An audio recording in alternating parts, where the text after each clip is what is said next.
शब्दांच्या जाती. घटक 2 कार्यात्मक व्याकरण. प्रकरण 1 शब्दांच्या जाती. काय छान ऊन पडले.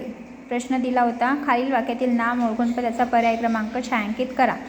आता इथे दिले पर्याय क्रमांक 1 आहे ऊन, छान, काय.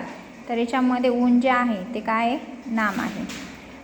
कावळा काळ्या रंगाचा दिसतो. आता याच्यामध्ये जे नाम आहे तर ते काय कावळा.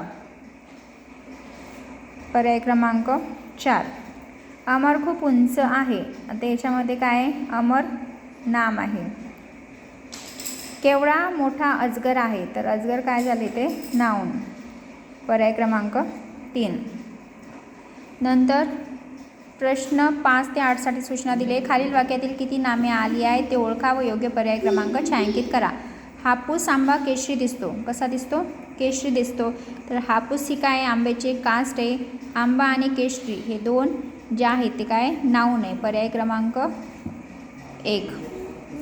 सुंदरता स्वच्छता हे गुण मनोहरमध्ये आहे.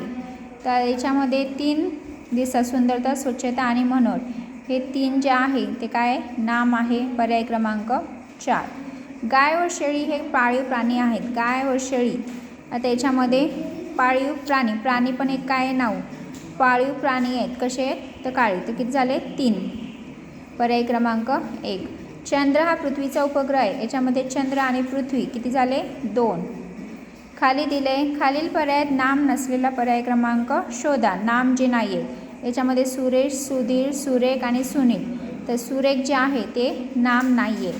वाघ, सिंह, जिराफ, बलाढ्य. तर याच्यामध्ये बलाढ्य जे आहे ते काय नाव नाही आहे. हुशार, मेघना, धनश्री, मोहिनी. काही हुशार जे आहे ते नाम नाही आहे. हरिण, ससा, चपळ, घोडा. तर याच्यामध्ये चपळ जे आहे ते नाव नाही आहे.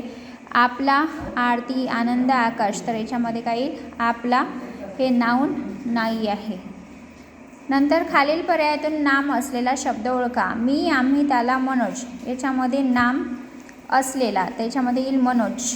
ग्रीष्म, लहान, कडक, पुष्कळ. काय येईल ग्रीष्म. खालील पर्यायातील नाम नसलेला पर्याय शोधा. तांदूळ, सावकाश, नम्रता, आपण. आता याच्यामध्ये काय विचारलं नाम नसलेला. आपण एक झालं, दुसरं झालं सावकाश. तांदूळ आणि नम्रता काय नाऊन आहे म्हणून काय ब आणि ड. तर पर्याय क्रमांक काय येईल ब आणि ड. पर्याय क्रमांक 1. 17 आणि 19 साठी प्रश्न दिले होते. खालील पर्यायात गाळलेल्या शब्दांच्या जागी योग्य नाम निवडून पर्याय क्रमांक शोधा. सह्याद्री पर्वतातून बऱ्याच नद्या वाहतात. किती वाहतात बऱ्याच नद्या वाहतात.